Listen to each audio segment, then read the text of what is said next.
Assalamualaikum warahmatullahi wabarakatuh. Pada pertemuan kali ini kita akan membahas tentang senyawa hidrokarbon.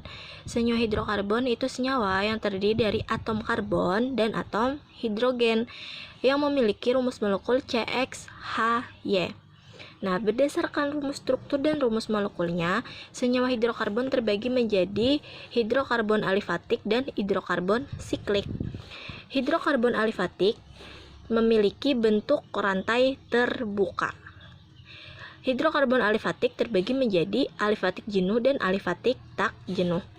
Alifatik jenuh memiliki jumlah ikatan tunggal yang termasuk ke dalam golongan alifatik jenuh yaitu alkana. Nah, contoh dari alkana dapat kita lihat di sini. Di sini semua ikatan pada rantai karbon ini tunggal. Maka rantai karbon ini termasuk ke dalam golongan alkana. Kemudian untuk alifatik tak jenuh itu memiliki jumlah ikatan bisa rangkap 2, bisa rangkap 3. Yang termasuk ke dalam golongan alifatik tak jenuh yang pertama yaitu alkena. Alkena memiliki satu ikatan rangkap 2. Contoh dapat kita lihat pada senyawa hidrokarbon ini. Nah, pada rantai karbon ini terdapat satu ikatan rangkap 2, maka rantai karbon ini termasuk ke dalam golongan alkena. Kemudian yang kedua yaitu alkadiena. Alkadiena memiliki 2 ikatan rangkap 2. Contohnya di sini ada suatu rantai karbon. Nah, terdapat 2 ikatan rangkap 2.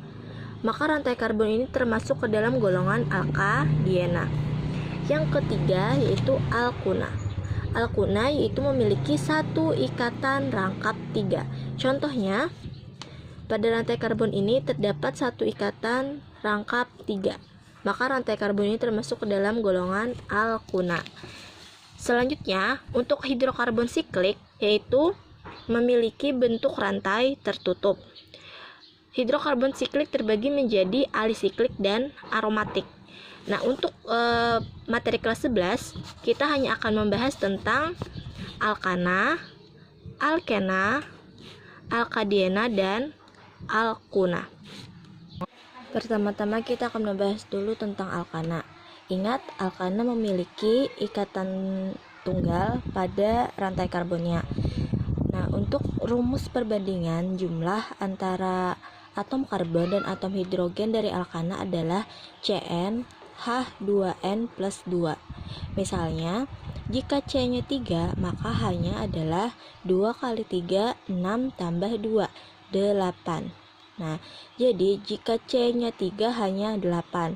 Nah, jika ada rumus hidrokarbon yang memenuhi seperti ini, maka dia termasuk ke dalam golongan alkana. Kemudian bagaimana cara memberi nama untuk golongan alkana? Yang pertama, golongan alkana memiliki akhiran ana. Jadi jika ada yang berakhiran ana, maka dia termasuk ke dalam golongan alkana. Yang kedua, jika rantai karbon tidak bercabang, maka cara penamaannya tergantung dari jumlah atom C pada rantai karbon tersebut. Jika misalnya atom C-nya 1, maka namanya adalah met. Diawali dengan met. Karena dia termasuk golongan alkana, maka diberi akhiran ana. Maka CH4 namanya adalah metana. Jika C-nya 2, maka namanya adalah etana. Nah, jika C-nya 3 namanya propana, dan seterusnya. Untuk lebih lengkapnya dapat kalian lihat di tabel di LKS halaman 9. Nah, untuk nama-nama ini nantinya akan berguna untuk penamaan pada rantai induk pada rantai karbon yang bercabang. Kita lihat dulu contoh yang pertama di sini. Nah, contoh ini di sini ada sebuah rantai karbon, beri nama rantai karbon ini. Langkah pertama dulu kita lihat apakah dia termasuk ke dalam golongan alkana. Bagaimana caranya? Nah, caranya kita lihat apakah semuanya rantai karbonnya ini berikatan tunggal. Nah, ini kan tunggal semua. Nah, maka dia termasuk ke dalam golongan alkana. Kemudian langkah yang kedua, kita hitung berapa buah atom C-nya. Ada 1, 2, 3. Karena ada 3 atom C, kita lihat tadi, jika ada 3 atom C maka namanya adalah propana. Maka rantai karbon ini kita beri nama propana. Nah, selanjutnya, bagaimana pemberian nama jika rantai karbonnya bercabang? Nah, untuk lebih jelasnya kita lihat dulu contoh satu yang di sini. Nah, di sini ada sebuah rantai karbon bercabang. Untuk memberi nama rantai karbon yang bercabang, langkah pertama kita tentukan dulu rantai induk. Rantai induk adalah rantai karbon yang terpanjang. Nah, coba kita hitung dulu. Jika misalnya dari kiri ke sini ada berapa karbon? 1, 2, 3, 4, 5. Nah, jika dari kiri kemudian ke atas yang pertama, nah di sini ada 5 karbon. Bagaimana jika dari kiri ke kanan? Lurus, coba kita hitung. 1, 2, 3, 4, 5, 6. Nah, jika dari kiri ke kanan ada 6 atom karbon. Bagaimana jika dari kiri ke kanan lurus kemudian ke atas? 1, 2, 3, 4, 5, 6. Nah, juga ada 6 atom karbon. Jadi bisa kita pilih dari kiri ke kanan atau dari kiri ke atas. Nah, terserah. Untuk lebih mudahnya ibu akan memilih dari kiri ke kanan. Kita pilih rantai induk yang lurus saja. Nah, kemudian langkah keduanya, beri nomor pada rantai induk. Dimulai dari atom C yang terdekat dengan cabang. Kita lihat jika kita hitung dari kiri, kita beri nomor dari kiri 1, 2, 3. Nah, dia bertemu cabang di atom karbon nomor 3. Jika kita beri nomor 1 dari kanan, 1, 2. Nah, dia bertemu cabang di nomor karbon nomor 2. Nah, jadi kita pilih yang terkecil dari sebelah kanan. Kita beri nomor 1, 2, 3, 4, 5, 6. Kemudian langkah selanjutnya, beri nama dengan urutan nomor cabang, nama cabang atau alkil, kemudian nama rantai induk plus anak. Nah, di sini terdapat 2 cabang. Ini cabang yang pertama, kemudian ini cabang yang kedua. Nah, untuk penamaan cabang, ini nama cabang menggunakan gugus alkil. Ingat, nama cabang menggunakan gugus alkil. Untuk cabang namanya yang pertama kita lihat di sini. Jika CH3, maka nama cabangnya adalah metil. Jika C-nya 2, maka nama cabangnya adalah etil. Jika C-nya 3, nama cabangnya adalah propil. Nah, dan seterusnya. Untuk lebih jelasnya dapat kalian lihat di tabel di LKS halaman 10. Nah, di sini cabang yang pertama adalah CH3. Ingat di sini tadi CH3 namanya adalah metil. Maka cabang ini namanya metil. Nah, cabang yang kedua C2H5. Ingat, C2H5 nama cabangnya adalah etil. Maka untuk cabang ini namanya adalah etil. Nah, di sini terdapat 2 cabang. Cara memberi nama, yang pertama tadi tulis nomor cabang, kemudian nama cabang. Bagaimana jika ada 2 cabang dan namanya berbeda, 1 metil, 1 etil? Nah, cara penulisannya kita ikuti urutan abjad. M dan E kan lebih dulu E. Nah, maka kita tulis terlebih dahulu etil. Tulis nomor cabang etil. Nomor cabang etil adalah 4. Maka berarti namanya adalah 4. Nama cabangnya etil. Maka 4 strip etil. Kemudian cabang yang kedua nomornya 2. Maka strip 2. Nama cabangnya adalah metil. Nah, kemudian nama rantai induk. Rantai induknya tadi ada berapa C? Rantai induknya ada 6 C. Ingat, 6, jika C-nya 6 tadi namanya apa? Nah, C-nya 6 namanya hex. karena termasuk golongan alkana, maka namanya menjadi heksana. Maka nama rantai induknya adalah heksana. Nah, jadi nama dari rantai karbon ini adalah 4-etil 2-metil heksana. Penulisan antara nomor cabang dan nama cabang diberi strip. Kemudian untuk penulisan nama cabang dengan nama rantai induk disambung. Paham ya? Untuk contoh yang kedua, di sini ada sebuah rantai karbon. Kita pastikan dulu apakah rantai karbon ini termasuk ke dalam golongan alkana. Caranya kita lihat apakah semua ikatan antar karbonnya berikatan tunggal. Nah, semuanya berikatan tunggal kan? Nah, maka ini termasuk ke dalam golongan alkana. Nah, cara penamaannya tadi, langkah pertama ingat menentukan dulu rantai induk. Rantai induk itu rantai karbon yang terpanjang. Nah, kita cari dulu rantai induknya. Pertama kita ambil yang ini, dari sini kemudian ke samping. Ada berapa C? 1, 2, 3, 4, 5. Nah, dari atas kemudian ke bawah ke samping ada 5C.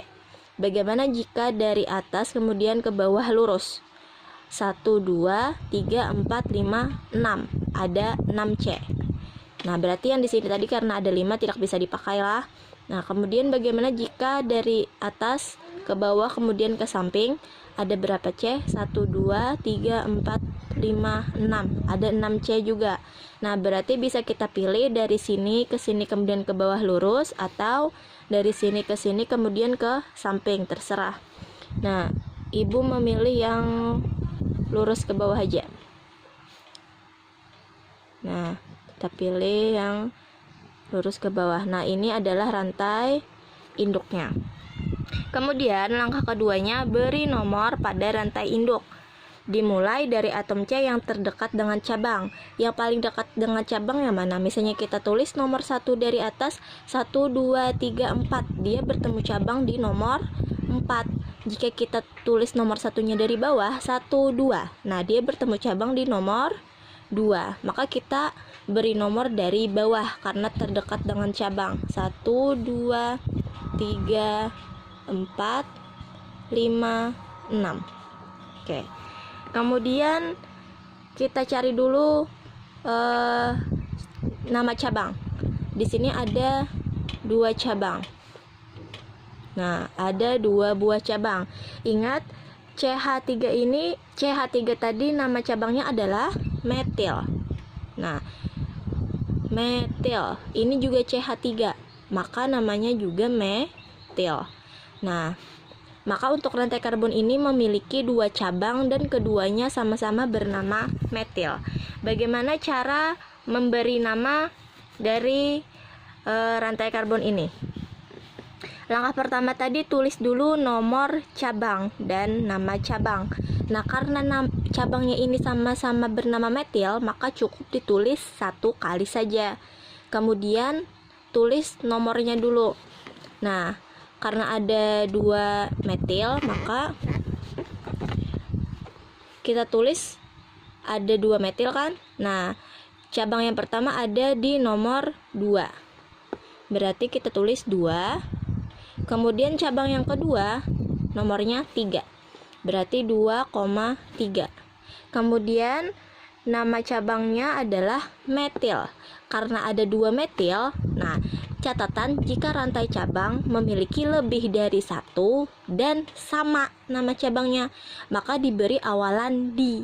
Nah, karena di sini tadi ada 2 metil, maka kita beri awalan di. Di nama cabangnya tadi kan apa? Metil, maka di metil. Nah, kemudian ada muat. Nah, kita tulis ke bawah lah. Nah, 2,3 di metil. Kemudian kita tulis nama rantai induk. Nama rantai induknya apa? Ada berapa C? Rantai induknya ada 6C. Ingat, jika ada ada 6C tadi, nama rantai induknya adalah heksana. Maka nama rantai induknya adalah heksana. Nah, maka nama hidrokarbon dari rantai karbon ini adalah 2,3 dimetil heksana. Nah, bagaimana jika diketahui nama dari senyawanya, kita disuruh membuat rumus strukturnya. Nah, untuk soal yang seperti ini, kita lihat contoh yang ini. Langkah pertama untuk membuat rumus strukturnya, kita tulis dulu rantai induknya. Nah, rantai induknya di sini heptana. Ingat, untuk di nama rantai induk, heptana itu memiliki 7C. Lihat di tabelnya lah. Nah, heptana memiliki 7C. Maka kita tulis C-nya ada 7. 1, 2, 3, 4, 5, 6, 7. Ada 7C. Tanpa ditulis dulu, hanya tulis dulu C-nya. Nah, kemudian yang langkah kedua, beri nomor. Di pemberi nomor boleh dari kiri ke kanan atau dari kanan ke kiri. Untuk lebih mudah, Ibu memberi nomor dari kiri ke kanan. 1, 2, 3, 4, 5, 6, 7. Nah, kita beri nomor. Kemudian langkah ketiga, sesuaikan nomor cabang. Nah, di sini ada nomor cabangnya. Nomor cabangnya ada di nomor 2, nomor 5, dan nomor 5. Nah, berarti nomor cabangnya ada di nomor 2. Boleh ditulis di atas atau di bawah, terserah, sama aja. Tapi yang di nomor 2 cabangnya hanya ada 1. Kemudian di nomor 5, kemudian di nomor 5. Nah, di nomor 5 ada 2 cabang. Kemudian beri nama cabangnya. Nah, di sini kan cabangnya namanya adalah metil, trimetil. Trimetil berarti ada 3 metil. Ingat, metil tadi rumus strukturnya adalah CH3 ya. CH3.